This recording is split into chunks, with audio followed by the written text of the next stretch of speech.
سلام، به کانال رود کرنل خوش اومدین. ما تو این کانال در مورد OpenWRT، شبکه، روتر، انیگما 2 و VPN صحبت میکنیم. چند روز پیش یه ویدیو ساختیم در مورد تجمیع پهنای باند در OpenWRT. ممنونم از نظرات شما، خیلی دلگرم کننده بود و برای کانال نوپای ما این مقدار بازدید هم باعث تشکر هست. کماکان لطف خواهید کرد اگر سابسکرایب کنید، لایک بکنید و ممنون میشه. امروز در مورد تجمیع پهنای باند در ویندوز صحبت میکنیم. تجمیع پهنای باند در ویندوز خیلی ساده تر از سیستم عاملای دیگه است و به راحتی قابل انجامه. برای این کار از نرم افزار آینت فیوژن استفاده میکنیم. من میام تو گوگل که با گوگل راحت ترم. اسم نرم افزار آینت فیوژن هست.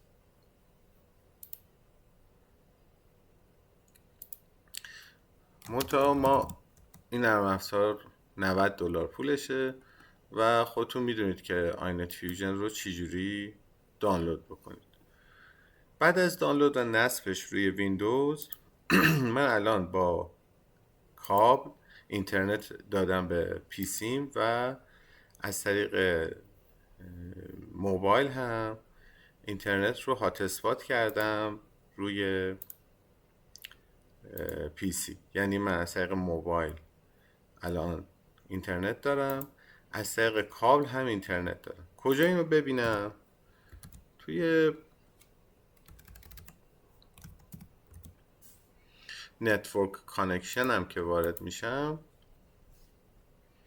میبینم که اینترنت دوی من فعاله و همینطور وای فای من هم فعال هستش. یعنی من هر دو تا اینترنت وارد کردم. حالا اگر شما وای فای یو اس بی بخرید میتونید اینترنت ورودی به ویندوزتون رو حتی 3 تا بکنید یا بیشتر. حتی من نرم افزار رو نصب کردم دیگه. نصبش رو به خاطر محدودیت هایی که وجود داره در یوتیوب نشون نمیدم که به چه صورته. حالا خب نصبش رو همه بلدید. نصب میکنید و وقتی نصب میکنید و بالا میاد نرم افزار آینت فیوژن، خودش نشون میده که شما 2 تا کانکشن دارید. هیچ کار خاصی لازم نیست بکنید و میتونید شروع کنید به دانلود کردن. من اینجا یه لینک دارم و خیلی راحت میزنم برای دانلود کردن. خودش پهنای باند رو با هم ترکیب میکنه و شروع میکنه به دانلود کردن. همونطور که میبینید من یه اینترنت کابلی دارم که 2 مگابایته و بقیه پهنای باند رو موبایل داره تامین میکنه. یعنی اگه میبینید 12 میرسه یعنی 10 مگابایت رو داره موبایل تامین میکنه. این کل جریانش هست. خب اینجا میبینید دیگه من 2 تا اینترنت دارم که یکیش وای فای، یکیش اترنت. سرعت و پهنای باندش رو میتونید ببینید. الان قطع کردم. بذارید من اینو وصل کنم که اینجا دیده بشه. پهنای باندی که استفاده میشه در کابل لند و در اینترنت شما به مگابایت دیده میشه که چقدر هست. و این اینترنت موبایل، این اینترنت کابلی متصل به پی سی هستش.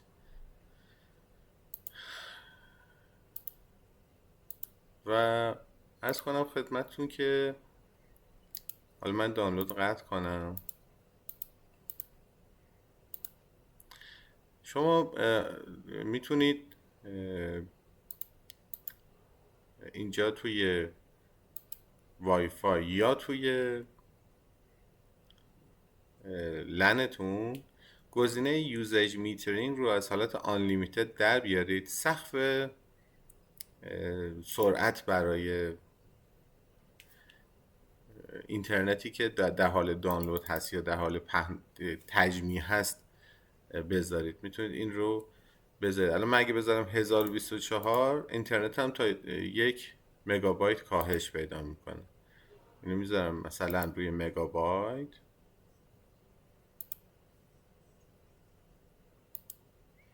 و این رو 1024 بذارم، set usage لیمیت رو بزنم، دیگه از حد اکثر سقف سرعت استفاده نمیکنه.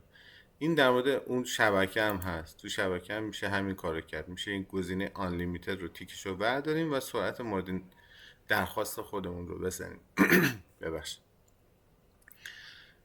و همینطور شما میتونید بگید که نرم افزارهایی که در ویندوز در حال استفاده هستند از کدوم یک از این دو اینترنت استفاده بکنن. اینترنت وای فای، اینترنت شبکه، اصلا از اینترنت استفاده نکنن یا اتوماتیک باشه. در مورد همه نرم افزارها میتونید این کار رو انجام بدید. ببینید که آینت فیوژن خیلی نرم افزار راحت تریه نسبت به محیطی مثل OpenWRT و به راحتی شما میتونید ازش استفاده بکنید. امیدوارم موفق باشید.